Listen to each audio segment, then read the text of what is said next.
जय हिंद अग्निवीर फौजियों। तो चलिए, शाम के 7 बज चुके हैं और समय हो चुका है हमारा आज का इंडियन आर्मी का अग्निवीर आर्मी परीक्षा पेपर 2023 बनाने का। बिल्कुल ऐसा पेपर देखने को मिलेगा 17 अप्रैल को, जो आपका 17 अप्रैल को एग्जाम होगा, सेम पेपर आएगा।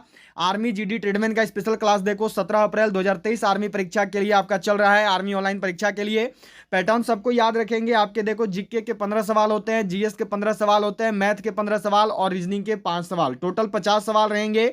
एक सवाल रहेगा 2 नंबर का, टोटल पेपर होगा आपका 100 नंबर का। ठीक है, कंटिन्यू क्लास लो। रोज दोपहर 1 बजे इंडियन आर्मी का जीके जीएस का क्लास आ रहा है और रोज शाम 7 बजे इंडियन आर्मी का मॉडल टेस्ट पेपर का क्लास आ रहा है। तो 1 बजे और शाम 7 बजे इन दोनों क्लास में सभी लोग जरूर जुड़िए। 50 में से 40+ क्वेश्चन आराम से सही होगा आपका और आपका रिटर्न में 100% सिलेक्शन दिला के रहेंगे। बस कंटिन्यू क्लास अटेंड करिए।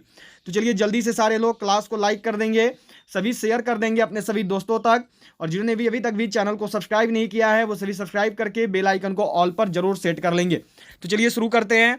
क्वेश्चन नंबर 1 के साथ जो है देखो शुरू करने जा रहे हैं। तो चलो, क्वेश्चन नंबर 1 देखो आपको यहाँ पर दिया हुआ है, भारतीय संसद के कितने अंग हैं?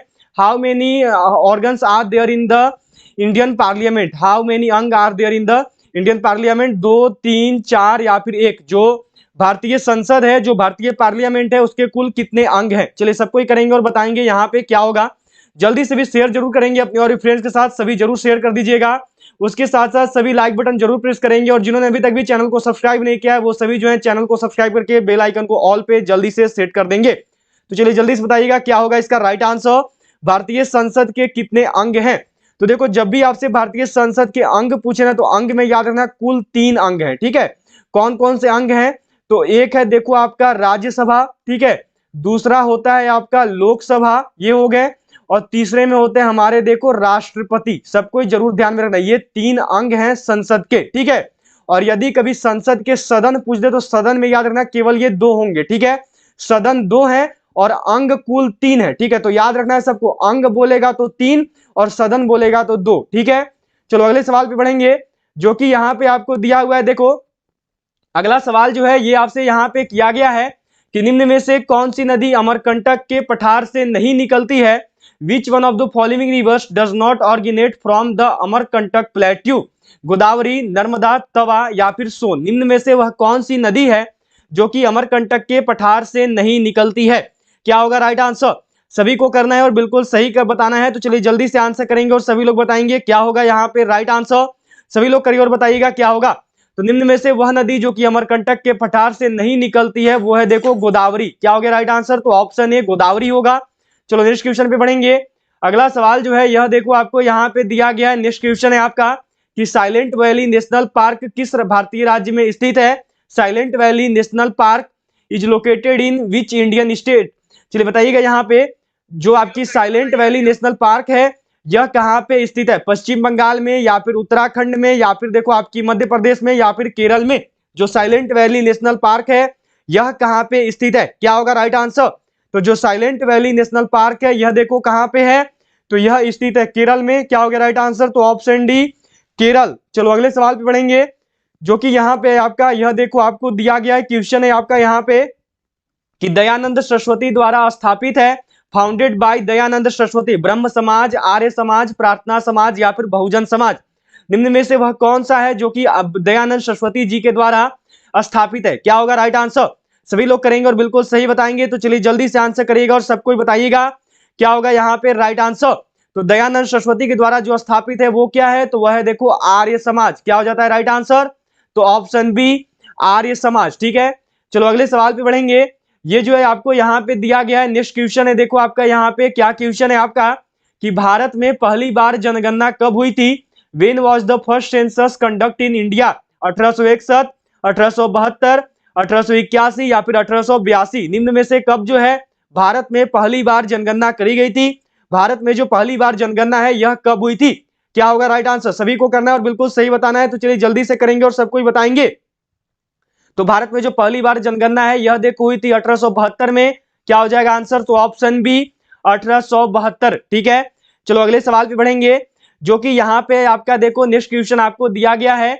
अगला सवाल जो है यह आपसे यहाँ पे देखो किया गया है। नेक्स्ट क्वेश्चन है आपका यहाँ पे, ये आपसे क्वेश्चन किया हुआ है। देखो अगला सवाल है आपका कि भारत में वयस्क मताधिकार की उम्र सीमा क्या है? What is the age of the adult franchise in India? 18 साल या फिर 20 साल या 21 साल या फिर 25 साल।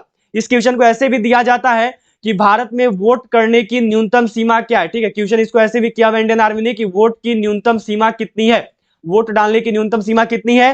तो वोट डालने की जो न्यूनतम सीमा है, देखो वयस्क मताधिकार की जो आयु है वो कितनी है, तो वह है देखो 18 साल। क्या हो गया राइट आंसर? तो ऑप्शन ए 18 साल। ठीक है, चलो अगले सवाल पे बढ़ेंगे, जो कि यहाँ पे आपका देखो यह क्वेश्चन आपको दिया गया है। नेक्स्ट क्वेश्चन है आपका कि अविश्वास प्रस्ताव की सदन में लाया जाता है। No confidence motion is brought in the house. Lok Sabha, Rajya Sabha, किसी भी सदन में या फिर नन ऑफ दिस। निम्न में से वह कौन सा सदन है जहां पर अविश्वास प्रस्ताव को लाया जाता है? कौन सा ऐसा प्रस्ताव है जहां पर आपका जो है अविश्वास प्रस्ताव को लागू किया जाता है? चलिए बताएंगे सभी लोग क्या होगा यहाँ पे राइट आंसर। तो जो अविश्वास प्रस्ताव है यह देखो लाया जाता है लोकसभा में। क्या होगा राइट आंसर? तो ऑप्शन ए लोकसभा। ठीक है, चलो अगले सवाल पे बढ़ेंगे। ये जो है आपका क्वेश्चन है, यहाँ पे देखो आपका नेक्स्ट क्वेश्चन आपसे किया गया है कि इंडियन नेशनल कांग्रेस के संस्थापक कौन थे? Who was the founder of Indian National Congress? Ramesh Chandra Banerjee, Michael Hume, Allan ऑक्यूम ह्यूम या फिर महात्मा गांधी? ये जो यहाँ पे आपको दिख रहे हैं ऑप्शन सी में, इनको ए ओ ह्यूम भी लिखते हैं, तो सभी जरूर ध्यान रखना और करो आंसर। क्या होगा यहाँ पे? जो इंडियन नेशनल कांग्रेस है, भारतीय नेशनल कांग्रेस है, इसको किसके द्वारा जो स्थापित किया गया था? तो यह जो है स्थापित किया गया है देखो एलन ऑक्यूम ह्यूम के द्वारा। क्या हो जाएगा राइट आंसर? तो ऑप्शन सी ए ओ ह्यूम। और जो यहाँ पे रमेश चंद्र बनर्जी लिखे गए हैं ना, ये याद रखेंगे, ये जो है कांग्रेस के प्रथम अध्यक्ष थे। ये क्वेश्चन इंडियन आर्मी ने किया हुआ है, 2021 का पेपर का क्वेश्चन है। ठीक है, कौन थे भारतीय नेशनल कांग्रेस के प्रथम अध्यक्ष? तो वो थे देखो रमेश चंद्र बनर्जी, WC बनर्जी। चलो अगला सवाल यहाँ पे आपका है, देखो ये क्वेश्चन जो है आपसे यहाँ पे किया गया है कि गोदान किसकी रचना है? हुज क्रिएशन इज गोदान? जो गोदान है यह किसके द्वारा लिखा गया है? प्रेमचंद के द्वारा, रविन्द्रनाथ टैगोर के द्वारा, धर्मवीर भारती के द्वारा या फिर सूर्यकांत त्रिपाठी निराला के द्वारा? निम्न में से वह कौन है जिनके द्वारा गोदान की रचना की गई? कौन है जिसने गोदान को लिखा है? चलिए सबको ये आंसर करेंगे और बताएंगे यहाँ पे क्या होगा। तो जो गोदान है इसकी रचना की गई है देखो प्रेमचंद के द्वारा। क्या हो जाएगा राइट आंसर? तो ऑप्शन ए प्रेमचंद। ठीक है, चलो अगले सवाल पे बढ़ेंगे, जो कि यहाँ पे आपका देखो ये क्वेश्चन जो है आपसे किया हुआ है। अगला सवाल है कि वर्तमान में भारतीय संविधान में कुल कितनी अनुसूचियां हैं? At present how many schedules are there in the Indian constitution? 8, 10, 12 या फिर 14? हमारे भारतीय संविधान में जो है वर्तमान में कुल कितनी अनुसूचियां हैं? क्या होगा राइट आंसर? सभी लोग करेंगे और बिल्कुल सही बताएंगे, तो चलिए जल्दी से करिएगा और सबको बताइएगा। तो वर्तमान में भारतीय संविधान में जो है देखो कुल 12 अनुसूचियां हैं। क्या हो गया राइट आंसर? तो ऑप्शन सी 12। बहुत अच्छे, अभी तक आप सबने बिल्कुल सही किया है। ऐसे ही जो आप सभी को भी ऐसे ही बिल्कुल सही करते रहना है। चलो अगला सवाल यहाँ पे आपका देखो ये क्वेश्चन आपसे किया गया है कि भारतीय संसद में कितने सदन हैं? How many houses are there in Indian parliament? 1, 2, 3 या फिर 4? अभी अभी मैंने बताया था, सबको लगभग पता ही होगा, भारतीय संसद में कुल कितने सदन है? तो 2 हैं। ठीक है, सबको जरूर याद रखना, अंग यदि पूछेगा तो अंग में 3 होगा। ठीक है, और यदि सदन पूछेगा तो सदन में याद रखना 2 होगा। ठीक है, दोनों अलग होता है, अंग में 3 और सदन में 2। ठीक है, चलो अगले सवाल पे बढ़ेंगे, जो कि आपका यहाँ पे यह देखो आपको दिया गया है। नेक्स्ट क्वेश्चन है आपका यहाँ पे, क्या क्वेश्चन है आपका? यह आपसे किया गया है कि निम्न में से कौन संसद का अनन्य भाग नहीं है? Which of the following is not an exclusive part of parliament? राष्ट्रपति, उपराष्ट्रपति, प्रधानमंत्री या फिर लोकसभा अध्यक्ष? निम्न में से कौन है जो कि संसद का भाग नहीं है? चलिए सबको करना है और बिल्कुल सही बताना है, तो करेंगे सभी लोग और बताएंगे क्या होगा। संसद का कौन जो है भाग नहीं होता है? चलिए सबको ही करेंगे, बताएंगे संसद का निम्न में से कौन है जो कि एक भाग के रूप में नहीं होता है? तो वह देखो संसद का जो है एक्सक्लूसिव पार्ट कौन नहीं है? क्या होगा राइट आंसर? सभी को करना है और बिल्कुल सही बताना है। चलिए जल्दी से बताइएगा। तो वह देखो कौन होते हैं? तो वह होते हैं देखो उपराष्ट्रपति। ठीक है, यह जो है संसद के अनन्य भाग नहीं होते हैं, ये याद रखेंगे। ये जो है राज्यसभा में अध्यक्ष के रूप में बैठे होते हैं। ठीक है, ये जो है राज्यसभा में अध्यक्ष के रूप में बैठे जाते हैं, तो ये जो है संसद के अनन्य भाग नहीं होते हैं। ठीक है, चलो अगले सवाल पे बढ़ेंगे, जो कि यहाँ पे आपका दिया हुआ है। नेक्स्ट क्वेश्चन जो है ये आपसे यहाँ पे किया हुआ है, देखो क्या क्वेश्चन है कि लोनार झील किस राज्य में स्थित है? In which state is the Lonar lake located? Orissa, Rajasthan, Maharashtra या फिर उत्तराखंड? निम्न में से जो लोनार झील है यह किस राज्य में स्थित है? क्या होगा राइट आंसर? चलिए सबको करना है और बताना है यहाँ पे क्या होगा। जो लोनार झील है यह किस राज्य में स्थित है? क्या हो जाएगा right answer?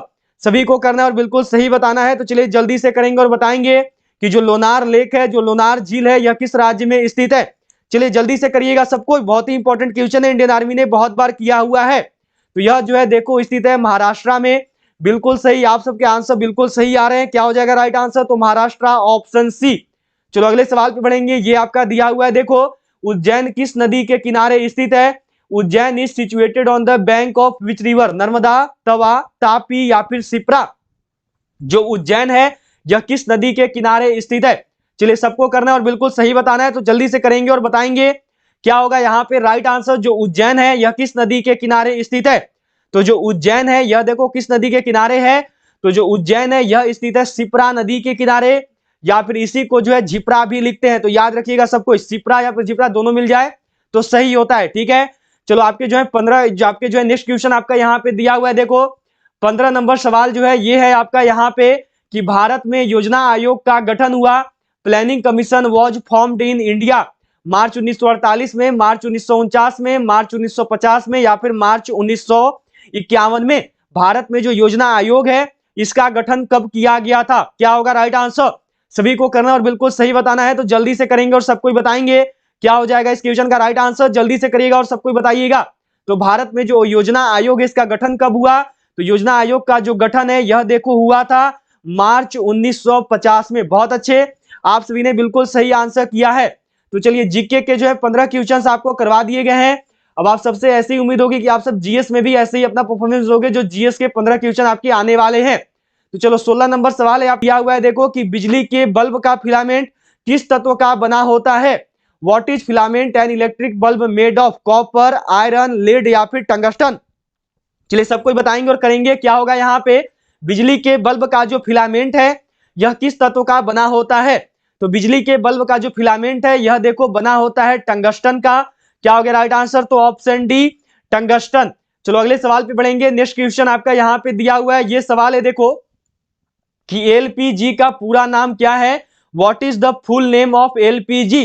Liquefied petroleum gas, या फिर बी में भी वही दिया गया देखो लिक्विफाइड पेट्रोलियम गैस, सी में है आपका लिक्विड पेट्रोलियम गैस, या फिर डी में है लो पेट्रोलियम गैस। निम्न में से क्या होता है? सबको करना और बताना है कि एलपीजी का फुल फॉर्म क्या होता है। तो जो एलपीजी है इसको देखो लिक्विफाइड पेट्रोलियम गैस बोलते हैं। ठीक है, तो ऑप्शन ए कर रहे हो या फिर बी कर रहे हो, दोनों सही है, कहीं पे भी जो आपसे मिस्टेक नहीं हुई है। ठीक है, चलो अगले सवाल पे बढ़ेंगे। अगला सवाल है आपका यहाँ पे, यह देखो आपको दिया गया है, नेक्स्ट क्वेश्चन है आपका कि निम्न में से कौन सी एक सदिश राशि है? Which of the following is a vector quantity? संवेग, दाब, ऊर्जा या फिर कार्य? निम्न में से कौन सा ऐसा है जो कि एक सदिश राशि है? देखिए सबको याद रखेंगे, जो सदिश एंड आपकी अदिश राशि होती है इसका क्वेश्चन सबको जरूर कर लीजिएगा। ये टॉपिक को जरूर कवर करके जाइएगा कि कौन सी राशि जो सदिश है और कौन सी राशि जो अदिश है, क्योंकि इससे देखो बहुत ज्यादा क्वेश्चन जो इंडियन आर्मी करती है। ठीक है, तो सभी जरूर इसको क्लियर करके जाना कि इससे में कौन कौन से जो है आते हैं।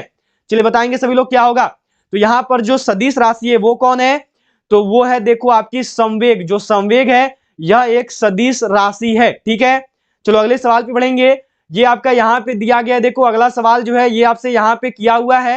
नेक्स्ट क्वेश्चन है आपका यहाँ पे कि शुद्ध जल का पीएच है, what is the pH of pure water? 0, 1, 7 या फिर 14? निम्न में से शुद्ध जल का पीएच मान कितना होता है? शुद्ध जल का पीएच वैल्यू कितना है? तो यह देखो 7 होता है। जिनका भी आंसर सी को आ रहा है आप सभी ने बिल्कुल सही किया है। याद रखेंगे जो कि जो 7 है यह उदासीन विलयन का भी पीएच मान होता है। ठीक है, ये जो है एक उदासीन विलयन का, जो न्यूट्रल विलयन होते हैं उनका भी जो है ये पीएच वैल्यू होता है। ठीक है, चलो अगले सवाल पे बढ़ेंगे। नेक्स्ट क्वेश्चन आपको यहाँ पे दिया गया है, अगला सवाल है देखो यहाँ पे कि द्रव्यमान संख्या किसका योग है? What is the mass number? केवल प्रोटॉन का, इलेक्ट्रॉन और प्रोटॉन का, इलेक्ट्रॉन और न्यूट्रॉन का, या फिर प्रोटॉन और न्यूट्रॉन का? जो द्रव्यमान संख्या है यह किसका योग होता है? पूछा हुआ क्वेश्चन इंडियन आर्मी का, तो सभी को करना है और बिल्कुल सही बताना है। चलिए जल्दी से करेंगे और सभी लोग बताएंगे क्या होगा यहाँ पे। तो जो द्रव्यमान संख्या है यह किसका योग होता है? तो जो द्रव्यमान संख्या है यह देखो योग होता है प्रोटॉन और न्यूट्रॉन का। क्या हो गया राइट आंसर? तो ऑप्शन डी प्रोटॉन और न्यूट्रॉन हो गया सभी का। चलो अगले सवाल पे बढ़ेंगे। नेक्स्ट क्वेश्चन आपको यहाँ पे दिया गया है, ये सवाल है देखो आपका कि भूरा कोयला के नाम से जाना जाता है, brown coal is known as, peat को, लिग्नाइट को, बिटुमिनस को, या फिर नन ऑफ दीज, इनमें से कोई नहीं। निम्न में से किसे जो है भूरा कोयला बोला जाता है? निम्न में से कौन है जिसे भूरा कोयला के नाम से भी जाना जाता है? चलिए सब कोई करेंगे और बिल्कुल सही बताएंगे। तो भूरा कोयला के नाम से जो है देखो जाना जाता है किसको? तो यह जाना जाता है लिग्नाइट को। क्या हो जाएगा राइट आंसर? तो ऑप्शन बी लिग्नाइट। चलो अगले सवाल पे बढ़ेंगे। नेक्स्ट क्वेश्चन आपका यहाँ पे दिया हुआ है, ये क्वेश्चन है देखो आपका यहाँ पे नेक्स्ट क्वेश्चन आपको मिला हुआ है कि मनुष्य की लाल रक्त कोशिकाओं का जीवन काल कितना होता है? What is the life span of human red blood cells? चलिए सबको ही बताएंगे और करेंगे। क्या होगा यहाँ पे राइट आंसर? 120 दिन, 150 दिन, या फिर 180 दिन, या फिर 190 दिन। निम्न में से क्या होगा? सभी को करना है और बिल्कुल सही बताना है। तो चलिए जल्दी से करिएगा और बताइएगा यहाँ पे क्या होगा। तो मनुष्य की जो लाल रक्त कोशिकाओं का जो जीवन काल है ना, वह देखो 120 दिनों का होता है। क्या हो गया राइट आंसर? तो ऑप्शन ए 120 दिन। चलो अगले सवाल पे बढ़ेंगे। नेक्स्ट क्वेश्चन है आपका यहाँ पे, यह देखो आपको दिया गया है कि पेप्सिन है एक, is pepsin enzyme, hormone, vitamin, या फिर खनिज? जो पेप्सिन है यह क्या होता है? जो पेप्सिन है यह क्या है? सबको करना और बताना है। जो पेप्सिन है इसको किस रूप में हम लोग जानते हैं? तो जो पेप्सिन है यह देखो एक हार्मोन होता है। क्या हो गया राइट आंसर? तो ऑप्शन बी हार्मोन। ठीक है, चलो अगले सवाल पे बढ़ेंगे। नेक्स्ट क्वेश्चन आपका यहाँ पे दिया हुआ है, ये क्वेश्चन है देखो कि पाचन तंत्र का हिस्सा नहीं है, not a part of digestive system, यकृत, पित्ताशय, कॉर्निया, या फिर आंत। निम्न में से कौन है जो कि आपका पाचन तंत्र का हिस्सा नहीं है? सबको को करना और बिल्कुल सही बताना है। क्या होगा यहाँ पे? चलिए बताइएगा सभी, क्या होगा आपका राइट आंसर? जो आपका पाचन तंत्र है, पाचन तंत्र का हिस्सा निम्न में से क्या नहीं होता है? सबको करना और बताना है क्या होगा। निम्न में से कौन है जो कि पाचन तंत्र का हिस्सा नहीं है? तो पाचन तंत्र का जो हिस्सा नहीं है वो कौन है? तो वह है देखो कॉर्निया। क्या हो गया राइट आंसर? तो ऑप्शन सी कॉर्निया। ठीक है, चलो अगले सवाल पे बढ़ेंगे। नेक्स्ट क्वेश्चन आपका यहाँ पे दिया हुआ है, ये क्वेश्चन है देखो आपका यहाँ पे अगला सवाल जो है आपसे किया हुआ है। देखो नेक्स्ट क्वेश्चन आपको यहाँ पे मिला हुआ है, ये क्वेश्चन है कि इलेक्ट्रिक करंट का यूनिट निम्न में से कौन सा है? Which of the following is the unit of electric current? Kelvin, mole, candela, या फिर एम्पियर? निम्न में से कौन सा है जो कि आपका इलेक्ट्रिक करंट का यूनिट है? चलिए सबको बताएंगे और करेंगे। क्या होगा यहाँ पे राइट आंसर? सभी को करना है और बताना है क्या है इस क्वेश्चन का राइट आंसर। तो चलिए जल्दी से करेंगे और सभी लोग बताएंगे। तो चलिए जल्दी से करिएगा और बताइएगा। तो इलेक्ट्रिक करंट का जो यूनिट है वो क्या होता है? तो इलेक्ट्रिक करंट का जो यूनिट है लगभग आप सबको पता है। क्या होगा राइट आंसर? तो ये है देखो ऑप्शन डी एम्पियर। ठीक है, चलो अगले सवाल पे बढ़ेंगे। ये जो है आपका यहाँ पे दिया हुआ है देखो कि प्रकाश का निम्न में से कौन सा रंग प्रिज्म से होकर सबसे कम अपसरित होता है? Which of the following colour of light deserves least through a prism? लाल, हरा, बैगनी, या फिर पीला? निम्न में से वह कौन सा रंग है जो कि प्रिज्म से होकर सबसे कम अपसरित होता है? तो वह रंग है देखो लाल। क्या हो गया राइट आंसर? तो ऑप्शन ए लाल। ठीक है, याद रखेंगे सबसे ज्यादा अपसरित जो होता है, जो सबसे ज्यादा डाइवर्स होता है वो कौन सा है? तो वह है देखो बैगनी। ठीक है, ज्यादा पूछेगा तो याद रखिएगा बैगनी, और कम पूछेगा तो याद रखना है लाल। ठीक है, चलो अगले सवाल पे बढ़ेंगे। अगला सवाल यहाँ पे आपका देखो नेक्स्ट क्वेश्चन आपको दिया हुआ है, अगला सवाल यहाँ पे आपको मिला हुआ है, यह है कि सेल्सियस पैमाने पर 0 डिग्री सेल्सियस फारेनहाइट स्केल के कितने डिग्री के बराबर होगा? 0 degree Celsius on the scale is quantity to how many degree on the Fahrenheit scale? 5 degree, 32 degree, या फिर 64 डिग्री, या फिर 273 डिग्री? कितने के बराबर होता है? सबको को आंसर करना और बिल्कुल सही बताना है। सेल्सियस पैमाने में जो 0 डिग्री सेल्सियस है यह कितने डिग्री फारेनहाइट स्केल के बराबर होगा? यह जो है कितने डिग्री फारेनहाइट के बराबर होता है? 17 अप्रैल आर्मी परीक्षा के लिए हमारी बिल्कुल नई ई बुक लॉन्च हो चुकी है। एक ई बुक है देखो जो कि general duty, main military police और ट्रेड्समैन के लिए है। इसमें आपकी 25 मॉडल टेस्ट पेपर दी हुई है और 10 जो है देखो ओरिजिनल क्वेश्चन पेपर इसमें आपको मिलेंगे। इसकी जो प्राइस है यह देखो 90 रुपये है, और स्पेशल ऑफर केवल आपके लिए 25 मार्च तक है। 199 नहीं, मात्र 90 रुपये में देखो 25 मॉडल सेट पेपर हैं और 10 अग्निवीर के ओरिजिनल पेपर हैं, 13 नवंबर वाले और 15 जनवरी वाले। पूरा मैथ रीजनिंग सोल्व किया हुआ है, फुल सॉल्यूशन है हिंदी इंग्लिश में। खरीदने के लिए क्या करना है? तो ये जो नंबर दिख रहा है ये जो नंबर दिख रहा है आपको, इसी नंबर पर पेमेंट करना है 90 रुपये का, और पेमेंट करने के बाद जो है पेमेंट का स्क्रीनशॉट आपको इसी नंबर पर सेंड कर देना है। फिर जो ये ई बुक है ये आपको मिल जाएगा। इसी के साथ साथ देखो एक और ई बुक है जो कि आपकी Agniveer army, GD, women military police, tradesman, tech, nursing assistant clerk सभी के लिए है। इसमें आपका static GK, physics, chemistry, biology, history, geography, polity, economics, computer सारा चीज़ दिया हुआ है, पूरा का पूरा जीके जीएस दिया हुआ है। इसमें देखो आपके 4000 प्लस क्वेश्चन है, और इसको पढ़ लो। जीके जीएस में 30 में से 30 क्वेश्चन बनाओगे जीके जीएस में। और ये वाला जो ई बुक है इसको पढ़ने के बाद 15 में से 15 मैथ के सवाल और 5 में से 5 रीजनिंग के सवाल, टोटल 50 में से 50 सवाल सही करोगे इन दोनों किताबों को पढ़ के। हिंदी इंग्लिश दोनों में आती है, इसको पढ़ लो बस, और कुछ पढ़ने की जरूरत नहीं है। 2023 में सारा जीके जीएस यहीं से होगा। ये जीके जीएस वाला है देखो आपका 99 रुपये का, 199 का नहीं, ये भी ऑफर चल रहा है, केवल 25 मार्च तक आप खरीदते हैं। तो खरीदने के लिए यही करना है कि इस नंबर पर आपको पेमेंट करना है। पेमेंट करने के बाद पेमेंट का स्क्रीनशॉट जो है आपको देखो इसी नंबर पर व्हाट्सएप पर जो है सेंड कर देना है, और फिर उसके बाद आपको व्हाट्सएप पर ये ई बुक पीडीएफ फॉर्मेट में सेंड कर दिया जाएगा। ठीक है, देख सकते हो ये वाला जो जीके जीएस वाला ई बुक है, इसमें आपका टोटल ये देखो टॉपिक वाइज क्लास, प्राचीन भारत, मध्यकालीन भारत, आधुनिक भारत, विश्व इतिहास, विश्व का भूगोल, भारत का भूगोल, राजनीति शास्त्र, भारतीय अर्थशास्त्र, फिजिक्स, केमिस्ट्री, बायोलॉजी, कंप्यूटर, खेलकूद, भारतीय जनजाति, सारी चीज़ें दी हुई है। पूरा का पूरा कवर आपका किया हुआ है, सारी चीज़ें हैं। तो एक किताब है देखो 90 रुपये का, एक किताब है देखो 99 रुपये का, दोनों को अलग अलग जोड़ोगे तो होगा 189 रुपीज़ होगा आपका। लेकिन अगर साथ में आप सब पेमेंट करते हो तो आपको पेमेंट करना है केवल 160 रुपये का, और आपको ये दोनों किताब मिल जाएगा। अलग अलग देखो हो जाएगा 189, 189, 29 रुपया, करीब करीब 30 रुपया देखो आपका ऐसे बच जाएगा ऑफर में। 25 मार्च तक आपको ये मिलने वाला है। अगर आप 160 का पेमेंट करेंगे तो आपको ये दोनों मिल जाएगा। खरीदने के लिए क्या करना है, तो इसी नंबर पर देखो पेमेंट कर लेना है। पेमेंट करने के बाद जो है पेमेंट का स्क्रीनशॉट जो है आपको इसी नंबर पे सेंड करना है। तो मैं यही बोलूँगा दोनों किताब बाई कर लो 160 रुपये में। 50 में से 50 सवाल जो हो सही करोगे इंडियन आर्मी का पेपर में। तो सही बताना है, तो बहुत ही अच्छे, सभी के आंसर बिल्कुल सही आ रहे हैं। क्या होगा, तो वह देखो 32 डिग्री, क्या हो जाएगा राइट आंसर, तो ऑप्शन बी। चलो नेक्स्ट क्वेश्चन पे बढ़ेंगे। अगला सवाल आपको यहाँ पे दिया हुआ है, देखो ये क्वेश्चन जो है यह आपको यहाँ पे दिया गया है। ये सवाल है आपका कि यदि वायुमंडल ना हो तो पृथ्वी से आकाश किस रंग का दिखाई देगा।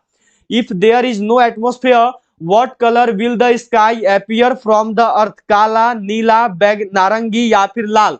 चलिए सबको करना है और बताना है कि यदि वायुमंडल नहीं होगा तो पृथ्वी से जब हम लोग आकाश को देखेंगे तो वह किस रंग का दिखाई देगा। चलिए सबको ये आंसर करिएगा और बताइएगा क्या होगा यहाँ पे राइट आंसर। यदि वायुमंडल नहीं होगी तो पृथ्वी से जो आकाश का रंग है यह कैसा दिखाई देगा। सभी को आंसर करना और बिल्कुल सही बताना है। तो चलिए जल्दी से करेंगे और सबको ही बताएंगे। तो देखिए यदि वायुमंडल नहीं होगी ना तो पृथ्वी से जो आकाश का रंग है वह कैसा दिखाई देगा, तो वह देखो काला दिखाई देगा, यह जो है ब्लैक दिखाई देगा। क्या हो गया राइट आंसर, तो ऑप्शन ए।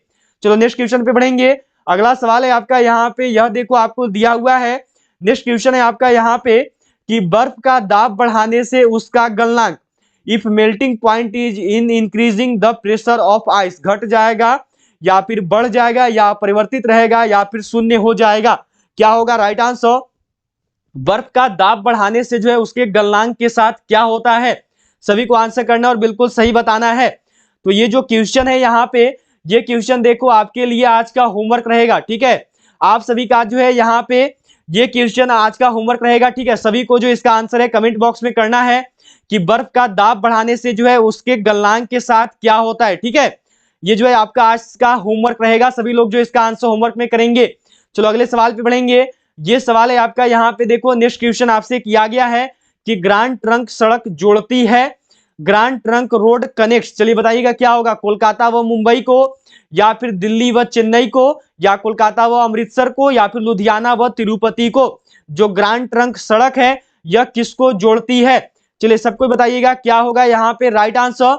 सभी को करना है और बिल्कुल सही बताना है। तो जल्दी से करेंगे और सबको ही बताएंगे जो ग्रांड ट्रंक सड़क है यह किसको किसको जोड़ती है। सभी को आंसर करना और बिल्कुल सही बताना है। तो जो ग्रांड ट्रंक सड़क है यह देखो किसको किसको जोड़ती है, तो यह जो है जोड़ती है कोलकाता व अमृतसर को। क्या होगा राइट आंसर, तो ऑप्शन सी, कोलकाता व अमृतसर। जिनका भी आंसर यहाँ पे सी को आया है आप सभी ने जो है बिल्कुल सही किया है, बहुत ही अच्छे। चलिए इस है यहाँ पे देखो आपका मैथ का क्वेश्चन नंबर 1 है आपके लिए। राम ने एक घोड़ा रुपए 8250 में खरीदकर 4% लाभ पर बेच दिया। घोड़े का विक्रय मूल्य क्या होगा। Ram bought a horse for ₹8,250 and sold it at 4% profit. What will be the selling price of the horse. आपको क्या बतानी है, विक्रय मूल्य बतानी है। सिंपल सी बात है। विक्रय मूल्य कैसे निकालते हैं तो आप सबको पता है। देखो क्या बताना है यहाँ पे, आपको जो विक्रय मूल्य, आपको जो सेलिंग प्राइस बतानी है। तो विक्रय मूल्य इक्वल टू फॉर्मूला होता है, देखो आपका यहाँ पे क्रय मूल्य गुना में लाभ प्रतिशत। ठीक है, तो क्रय मूल्य गुना में लाभ हो रहा है देखो 4% का, और पहले से उसका जो रेट है वो 100% था, मतलब कि हो गया 104%। ठीक है, यहाँ तक हो गया। अब क्रय मूल्य कितना है, तो क्रय मूल्य है देखो आपका 8250। ठीक है, अब 104% था यहाँ पे, तो 104% हटाएगा तो नीचे आ जाएगा बटा में 100। ठीक है, ये देखिए 0 से 0 कट गया। यहाँ तक तो पता है आप सबको कैसे किया है। आगे जो है यहाँ पे देखो आप सब अब क्या करोगे, इसको कट करो। ठीक है, देखो 2 से कट करोगे तो ये 52 टर्म में कट होगा, और 2 से जब इसको कट करेगा तो ये 5 टर्म में कट होगा। ठीक है, अब 5 से इसको कट कीजिए 825 को, तो 5 से जब 825 को कट करेगा तो ये आपका 165 टर्म में कट होगा, मतलब कि 165 यहाँ पे और जो है 52 है यहाँ पे है। तो क्या हो गया देखो आपका यहाँ पे 165 इंटू में जो है आपका 52 52, 165 गुना 52। यहाँ तक तो क्लियर है। अब जब 165 इंटू में 52 करिएगा ना, तो आपका जो राइट आंसर है वह आएगा, देखिए आपका ऑप्शन ए 8580। इस क्वेश्चन का जो राइट आंसर है वह होगा आपका ऑप्शन ए 8580। ठीक है, चलिए नेक्स्ट क्वेश्चन देखेंगे। ये दिया हुआ है यहाँ पे देखो आपका कि किसी संख्या तथा उसके 3/5वें भाग का अंतर 50 है, वह संख्या कौन सी है। The difference between a number and it's 3/5 part is 50, what is that number. यहाँ पे जो आपको नंबर बतानी है, तो चलो संख्या क्या करेंगे, तो जो संख्या है ना इसको देखो हमने मान लिया यहाँ पे x। ठीक है, अब क्या बोला, संख्या तथा उसके 3/5वें भाग, संख्या का 3/5वां भाग मतलब कि 3x बाई में 5, और इसका अंतर कितना है, तो अंतर 50 है। अंतर मतलब क्या होता है, घटाव होता है। इतना तक तो क्लियर हो गया। अब यहाँ पे कुछ नहीं तो बाई में 1 हो गया, एलसीएम लीजिए तो ये 5 हो गया। यहाँ पे 1 से 5 को कट करोगे तो 5 टर्म में कट होगा, 5 से x में गुना करोगे तो हो गया आपका 5x माइनस में 2x और इक्वल टू में हो गया आपका 50। यहाँ तक तो क्लियर है ना। अब क्या हो गया देखो, तो यहाँ पे आ गया आपका 5x माइनस में 2x और इक्वल टू में क्या हो गया, तो ये हो गया देखो आपका यहाँ पे 50 इंटू में 5। ठीक है, अब 5x माइनस 2x करिएगा, 5x माइनस में 3x। ठीक है, 3x था, 5x माइनस 3x करेगा तो आपका देखिए आएगा 2x, और 2x इक्वल टू हो गया आपका 50 इंटू 5। अब हो गया x इक्वल टू देखो यहाँ पे 50 इंटू 5 और बाई में हो गया 2 से जो 50 है इसको कट करेगा तो होगा 25 टर्म में। तो क्या हो गया ये आपका, तो ये हो गया देखो 25 इंटू 5, 25 गुना 5 करिएगा तो कितना होता है, तो ये होता है 125। क्या हो गया राइट आंसर, तो ऑप्शन सी 125। ये 3x था, याद रखिएगा 3/5वां भाग था। ठीक है, 3x था। ठीक है, चलिए नेक्स्ट क्वेश्चन करेंगे। अब जो है नेक्स्ट क्वेश्चन हम लोग देखते हैं। नेक्स्ट क्वेश्चन क्या है ये जो है हम लोग चेक कर लेंगे। तो नेक्स्ट क्वेश्चन आपका देखो यहाँ पे दिया हुआ है, ये है आपका कि 5 संख्याओं का औसत 18 है। 5 संख्याओं का जो औसत है 18 है। एक संख्या निकाल देने पर औसत 16 रह जाती है। निकाली गई संख्या क्या है। The average of 5 numbers is 18। If 1 number is removed the average remains 16। What is the number drawn. कौन सी नंबर निकाली गई ये जो है आपको यहाँ पे बतानी है। तो देखो क्या था, 5 संख्याओं का जो औसत है 18 है, मतलब कि 5 गुना 18, 5 गुना 18 कर दो, फिर 5 इंटू 18 कर दो, तो 5 गुना 18 कितना हो गया, तो ये हो गया देखो आपका 90। अब क्या बोला, एक संख्या निकाल दिया, तो पहले से 4 संख्या था, पहले से 5 संख्या था, एक संख्या निकाला तो हो गया 4 संख्या, और औसत जो है रह जाता है 16। 4 गुना 16, 4 गुना 16 कितना आया, तो कितना हो गया, तो ये हो गया 64। अब कुछ नहीं, इसमें से इसको घटा दीजिए, आपको जो है पता चल जाएगा कौन सी संख्या जो है निकाली गई है। 90 माइनस 64 करेगा तो आएगा देखिए आपका यहाँ पे 26। क्या होगा राइट आंसर, तो ऑप्शन बी 26। 26 जो है उसमें से निकाली गई है। ठीक है, चलिए नेक्स्ट क्वेश्चन देखेंगे। ये है यहाँ पे देखो आपका क्वेश्चन किया हुआ है कि 50 इंटू 5 इंटू में आपका 0.05 बताना है क्या होगा। तो कैसे करेंगे देखो, तो हो गया यहाँ पे, यहाँ से डेसिमल हटा दो, तो ये बाई में आ गया देखो आपका 100, बटा में क्या हो गया, तो बटा में 100 हो गया। यहाँ तक तो क्लियर है ना, किसी को डाउट नहीं होगा। ये देखो 0 से सबसे पहले क्या करना है, 0 को काट देना है। 5 से जो ये देखो आपका 2 बार में कट हो गया, तो यहाँ पे क्या बचे, ये 5 पहले से, और यहाँ पे भी है 5। 5 गुना 5 बटा में 2 कितना आ रहा है, तो ये आ रहा है देखो आपका 25 बटा में 2। 25 को 2 से भाग दीजिएगा तो आएगा देखिए आपका 12.5, ऑप्शन नंबर बी। ठीक है, चलिए नेक्स्ट क्वेश्चन देखेंगे। ये है यहाँ पे देखो आपका किया हुआ है कि 5 अंकों की बड़ी से बड़ी तथा छोटी से छोटी संख्या का योग क्या होगा। What will be the sum of the largest and smallest 5 digit number. यहाँ पे आपको बतानी है देखो कि 5 अंकों की बड़ी से बड़ी तथा छोटी से छोटी संख्या का जो है योग क्या होगा। चलिए जल्दी से आंसर कीजिए और सभी को जो इस क्वेश्चन का आंसर बताइए। चलिए, तो ये क्वेश्चन दिया हुआ था आपका यहाँ पे, तो जल्दी से इसका आंसर करो, क्या होगा इस क्वेश्चन का राइट आंसर। तो देखिए 5 अंकों की बड़ी से बड़ी तथा छोटी से छोटी संख्या का योग बोला है। तो 5 अंकों की बड़ी से बड़ी संख्या कौन सी हो गई, तो बड़ी से बड़ी संख्या हो गई, देखो ये 99,999, ये जो है बड़ी से बड़ी संख्या हो गई। और 5 अंकों की छोटी से छोटी संख्या, तो ये क्या हो गया, तो ये हो गया देखो आपका यहाँ पे 10,000, इनका दाई सैकड़ा, 1000, 10,000, 5 अंकों की छोटी से छोटी संख्या हो गई। अब इनको जोड़ दीजिए, तो जब 99,999 और जब 10,000 को जुड़ेगा तो आपका जो राइट आंसर है वह आ जाएगा देखो आपका यहाँ पे 1,09,999। क्या होगा राइट आंसर, तो ऑप्शन सी। क्लियर हो गया सबका। चलिए, जो भी आंसर सी को कर रहे हैं बिल्कुल सही कर रहे हैं। नेक्स्ट क्वेश्चन देखेंगे, ये दिया हुआ है यहाँ पे देखो आपका, ये क्वेश्चन देखिए थोड़ा सा मिसटाइप हुआ है, ठीक है। ये क्वेश्चन जो अच्छे से नहीं बन पाई है, तो इस क्वेश्चन को हम लोग सोल्व नहीं करेंगे, ये क्वेश्चन को छोड़ रहे हैं, ठीक है। ये क्वेश्चन अच्छे से मैं टाइप नहीं कर पाया था, मुझसे कुछ मिस्टेक हो गई है इस क्वेश्चन को बनाने में। तो अगले क्वेश्चन की ओर बढ़ते हैं।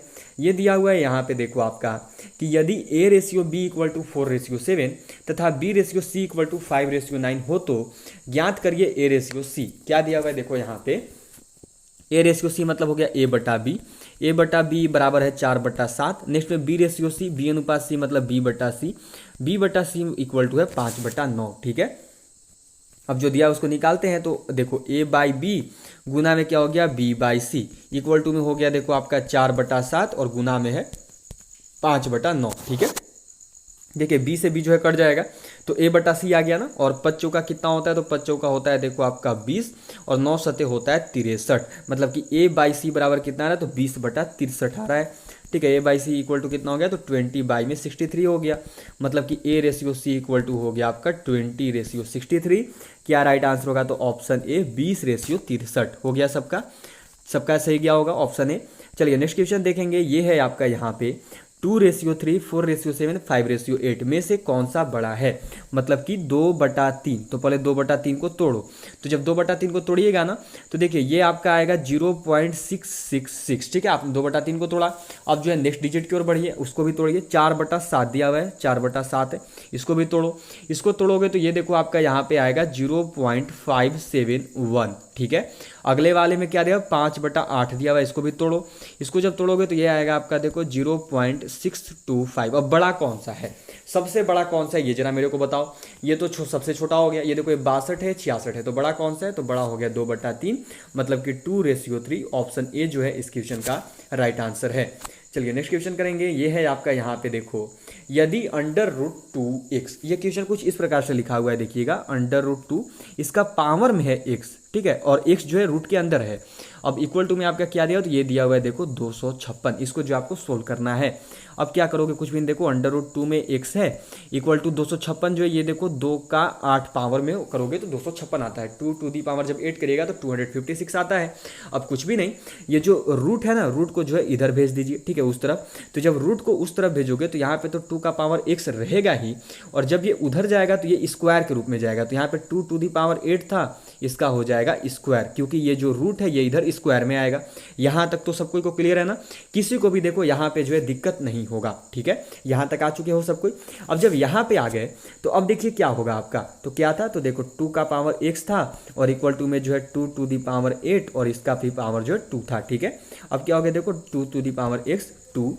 अब देखिए पावर जो आपस में गुना होते हैं, जब ब्रैकेट को तोड़ोगे तो 8 × 2 यहाँ पे हो गया, मतलब कि कितना आ गया, तो 2 to the power x equal to में 2 और 8 × 2 करोगे तो 16। अब देखो आपको बताना था x का वैल्यू, x का पावर कितना है, x का वैल्यू कितना है, तो x बराबर यहाँ पे देखो हो जाएगा 16, मतलब कि x का वैल्यू कितना हो गया, तो x का वैल्यू जो है वो हो गया 16, ऑप्शन नंबर बी। सबको का क्लियर हो गया ना, कोई भी डाउट में नहीं होगा। चलिए अगले क्वेश्चन की ओर बढ़ेंगे जल्दी से। यह दिया हुआ है यहाँ पे देखो आपका, वह छोटी से छोटी संख्या ज्ञात करो जो 16, 24, 30, 42 में से प्रत्येक से पूर्णतः विभक्त हो जाए। Find the least number which is exactly divisible by each of 16, 24, 30 and 42। ये आपको यहाँ पे दिया हुआ है, देखो लिस्ट नंबर बोला है। लिस्ट नंबर मतलब होता है आपका LCM। बिल्कुल इजी क्वेश्चन है, बहुत आसान है, तो सब कोई बताएगा, जल्दी से बनाएगा, ठीक है। LCM करना है, बिल्कुल इजी है, ठीक है। तो कुछ नहीं, क्या करो ना कि 16, 20, 16, 24 क्या है यहाँ पे देखो आपका, तो 16, फिर उसके बाद कितना हो गया, तो हो गया आपका देखो 24, नेक्स्ट में क्या हो गया 30, और फिर है 42। इन सब का निकाल लो आप सब LCM, इन सब का 16, 24, 30 और 42 का जो LCM निकाल लीजिए। जो आंसर आएगा वही इसका सही आंसर है, ठीक है। तो जब 16, 24, 30 और 42 का LCM निकालिएगा तो ये आएगा देखो आपका 1680। सभी ने निकाल लिया होगा ना। जो राइट आंसर है वो होगा देखो आपका ऑप्शन सी 1680, ठीक है। चलिए अगले क्वेश्चन की ओर बढ़ेंगे। ये दिया हुआ है यहाँ पे देखो आपका कि A किसी कार्य को 10 दिन में समाप्त कर सकता है जबकि B इसे 15 दिन में समाप्त कर सकता है। दोनों मिलकर इस कार्य को कितने दिन में समाप्त कर सकेंगे? A can do a piece of work in 10 days while B can do it in 5 days. In how many days they both can together finish the work? जल्दी से आंसर आनी चाहिए और सभी की आनी चाहिए। बहुत इंपॉर्टेंट क्वेश्चन है, इंडियन आर्मी में बहुत बार आ रखी है।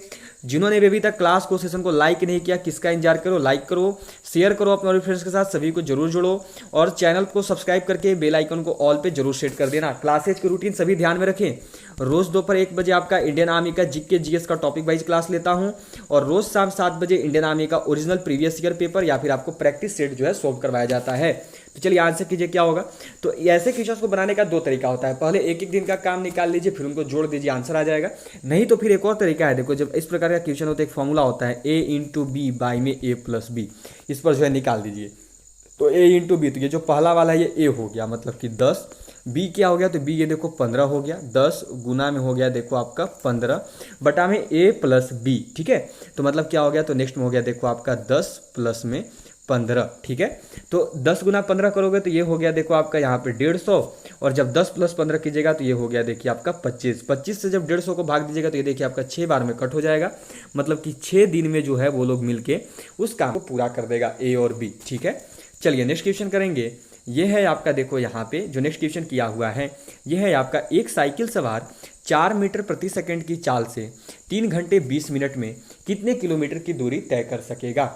How many kilometre will a cyclist cover in 3 hours 20 minutes with a speed of 4 metre per second? ये जो है आपको यहाँ पे बतानी है। तो सबसे पहले एक चीज़ यहाँ पे नोट करो आप सब, यहाँ पे जो है आपको 2 चीज़ें दी गई, ठीक है। सबसे पहले आपको जो है चाल दिया हुआ है, तो पहले चाल देख लेते हैं क्या है। तो चाल जो है यह मिला हुआ है देखो आपको 4 मीटर प्रति सेकंड, ठीक है। और बताना है किलोमीटर में, तो पहले इसको किलोमीटर में बदलो। तो किलोमीटर में बदलने के लिए क्या करेंगे, तो इसको जो है 18/5 से गुना करेंगे, तब जो है किलोमीटर में बदलेगा। तो ये कितना आ गया, तो ये आ गया देखो आपका 72/5 किलोमीटर प्रति घंटा हो गया। किलोमीटर में आपने बदल दिया तो 72/5 आ गया चाल। अब देखो ये समय क्या दिया हुआ है, समय है 3 घंटा 20 मिनट में, ठीक है। समय इसको पहले अच्छे से लिखते हैं। तो 3 घंटा 20 मिनट, 3 घंटे में होता है 180 मिनट और 20 मिनट, मतलब कि कितना हो गया, तो टोटल हो गया आपका 200 मिनट। अब देखो आपको आंसर करना है किलोमीटर प्रति घंटे में, तो घंटा में बदलना होगा मिनट को।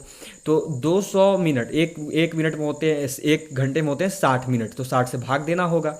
तो जब भाग दीजिएगा तो देखिए ये कितना आएगा, तो ये आएगा आपका 10/3, ठीक है। तो समय आ गया 10/3, चाल है आपका 72/5, ठीक है। तो पहले चाल को यहाँ पे लिख लेते हैं। चाल कितना हो गया, तो चाल हो गया 72/5, ठीक है। अब समय कितना है, तो समय है देखो आपका यहाँ पे 10/3 घंटा। ये तो क्लियर हो गया ना। अब क्या बोला है, कितने किलोमीटर की दूरी तय करेगा। दूरी बराबर फॉर्मूला होता है देखो आपका चाल गुना समय। तो चाल को लिख लो, चाल गुना में समय 10/3, ठीक है। 5 से जो 10 है 2 बार में कटेगा, 3 से जो 72 है 24 बार में कटेगा, मतलब कि 24 गुना 2। 24 गुना 2 करिएगा तो कितना आएगा, जल्दी से आंसर कीजिए। अब तो बिल्कुल समझ में आ गया होगा।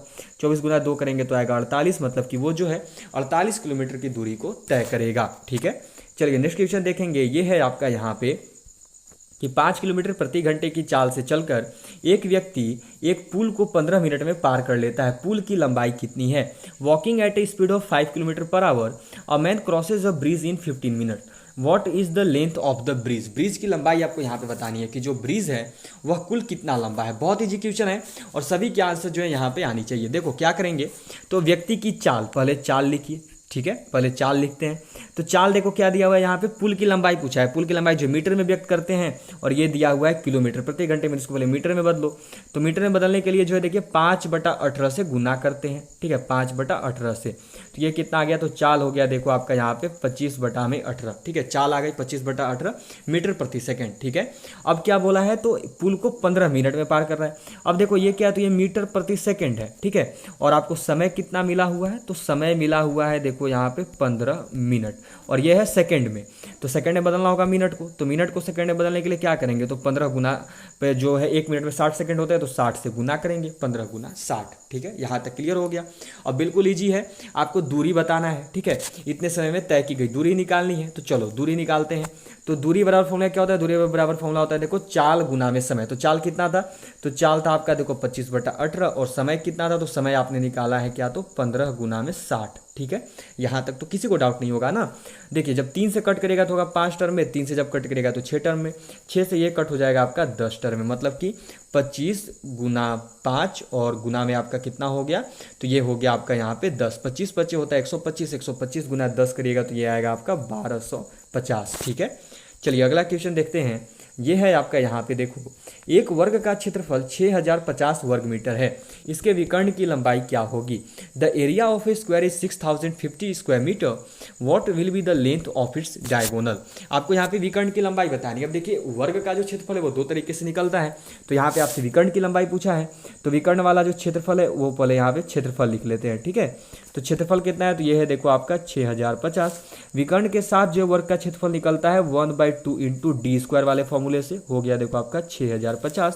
अब डी स्क्वायर इक्वल टू हो कितना है, तो 6050 गुना में 2 को इधर भेज दो तो इंटू में 2 आ गया। अब क्या है, तो डी स्क्वायर इक्वल टू जब 6050 गुना 2 कीजिएगा ना तो कितना आएगा, जल्दी से आंसर करो, मेरे बताने से पहले आप सबको बतानी है क्या होगा। देखो यहाँ पे आपका तो 12100 हो गया। ठीक है, अब कुछ नहीं, स्क्वायर को उधर भेज दो। ठीक है, डी स्क्वायर इक्वल टू कितना है, तो ये है आपका 12100, डी में स्क्वायर को इधर भेज दो तो ये क्या हो गया, तो ये हो गया देखो आपका 12100। अब देखो जो 12100 है ये आपका 110 का स्क्वायर होता है, तो डी कितना आ गया, तो डी आ गया 110 मीटर। राइट आंसर क्या होगा, तो ऑप्शन ए 110 मीटर। क्लियर हो गया ना। चलिए नेक्स्ट क्वेश्चन करते हैं, और ये मैथ सेक्शन का जो है लास्ट क्वेश्चन है। ठीक है, 45 नंबर क्वेश्चन और मैथ का लास्ट क्वेश्चन है। ठीक है, तो चलिए क्वेश्चन है आपका 45 नंबर। एक आयताकार बर्तन की लंबाई 20 सेंटीमीटर तथा चौड़ाई 15 सेंटीमीटर है, इसमें इतना पानी है कि 15 सेंटीमीटर भुजा वाला घन इसमें भली प्रकार डूब सके। इस घन को पानी में पूरा डुबा देने पर पानी के स्तर में कितनी वृद्धि होगी, ये जो है आपको यहाँ पे बतानी है। चलिए इसको बनाते हैं। ठीक है, देखिए क्या दिया हुआ है कि 15 सेंटीमीटर भुजा वाला जो घन है वो पूरा प्रकार से डूब जा रहा है उसमें, इसका मतलब उसका आयतन पूरा का पूरा डूब जा रहा है, तो इसका आयतन निकालिए। तो घन का आयतन निकालना होगा पहले। घन का आयतन क्या होता है, तो ये होता है, आप सबको पता है 15 एक क्यू होता है। ठीक है, एक क्यू, एक कितना है, तो 15 है, मतलब कि 15 का क्यू। ठीक है, अब इतना ही रहने दीजिए, इसको आयतन हो गया। नेक्स्ट में क्या है, देखो एक आयताकार बर्तन की लंबाई, अब उस बर्तन की लंबाई है तो उसके अंदर ये डूब रहा है आपका घन वाला जो 15 सेंटीमीटर भुजा वाला जो घन का आकार का बर्तन है वो डूब रहा है उसके अंदर आयताकार बर्तन में, उसके पूरे आयतन के साथ। तो वो क्या हो गया, तो आयत का जो क्षेत्रफल निकालना होगा, क्योंकि उसकी अंदर की क्षेत्रफल में वो डूब रहा है। ठीक है, तो आयत का क्षेत्रफल निकाल लीजिए। क्या करेगा यहाँ पे, आयत का क्षेत्रफल, क्योंकि आयताकार बर्तन है और उसमें वो डूब रहा है। ठीक है, तो L इंटू बी होता है। L इंटू बी मतलब कितना हो गया, तो ये हो गया देखो आपका यहाँ पे 20 गुना में 15। अब इसको इतना ही रहने दीजिए। ठीक है, 20 गुना में 15 आ गया।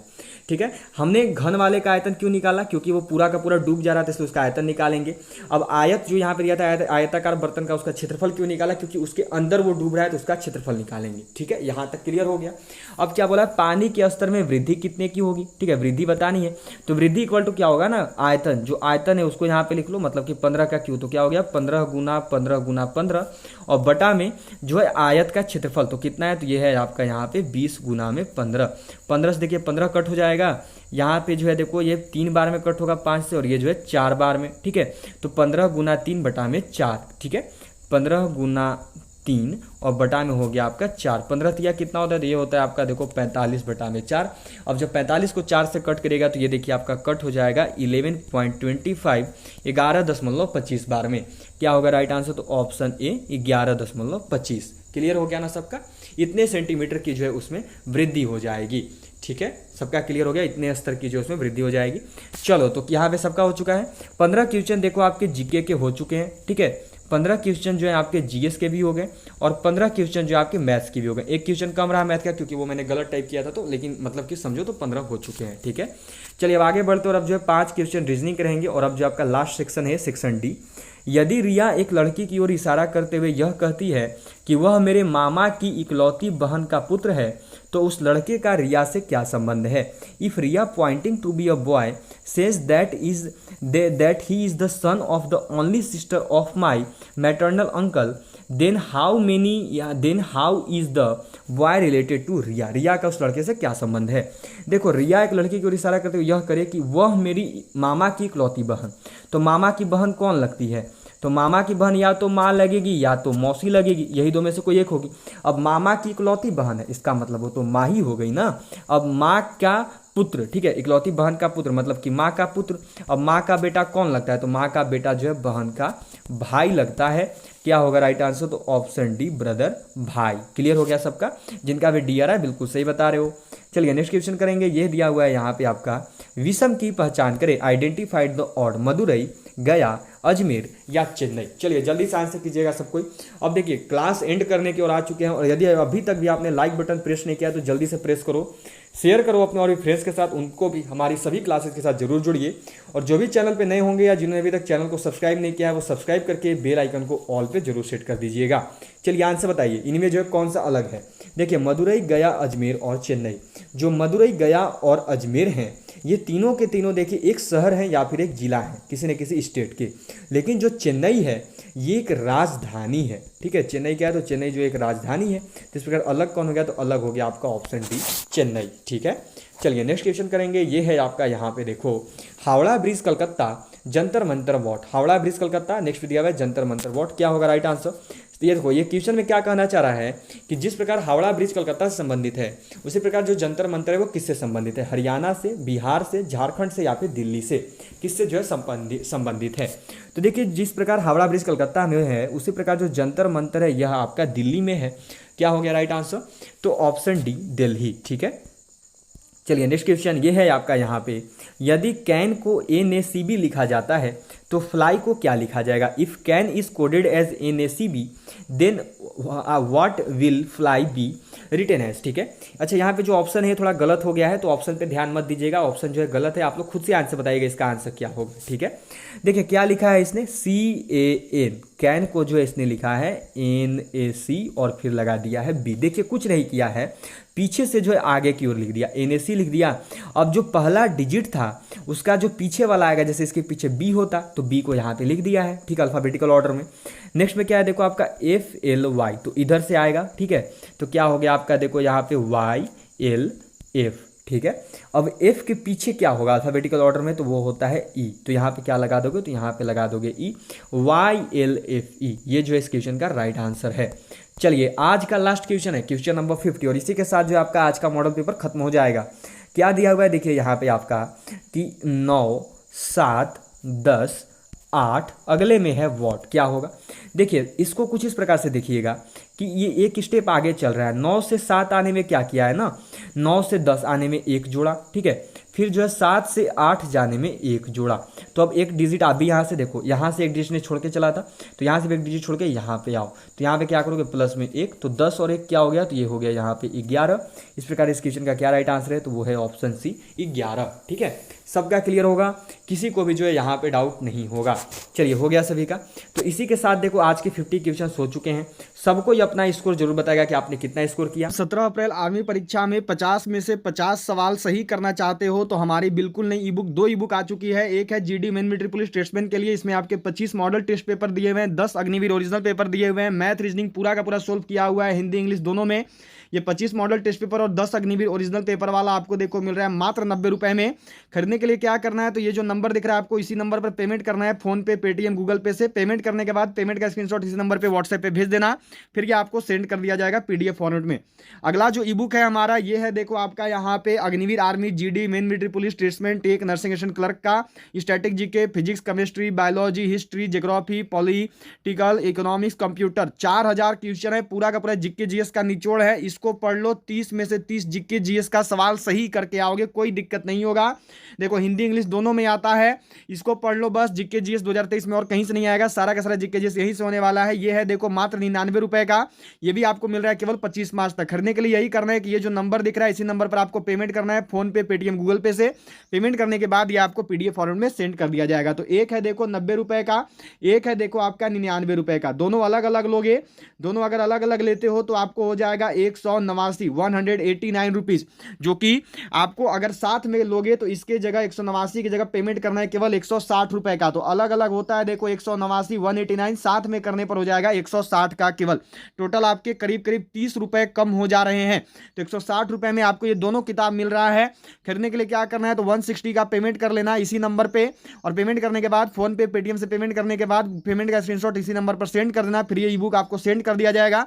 इन दोनों किताबों को पढ़ लो, 30 में से 30 जीके जीएस इसमें से हो जाएगा, 15 मैथ और 5 रीजनिंग इसमें से हो जाएगा। टोटल 50 में से 50 सवाल सही करोगे मात्र 160 रुपए का 2 किताब खरीद के। तो सभी लोग जरूर बाई कर लेना। खरीदने के लिए इसी नंबर पर आपको जो है पेमेंट करना है।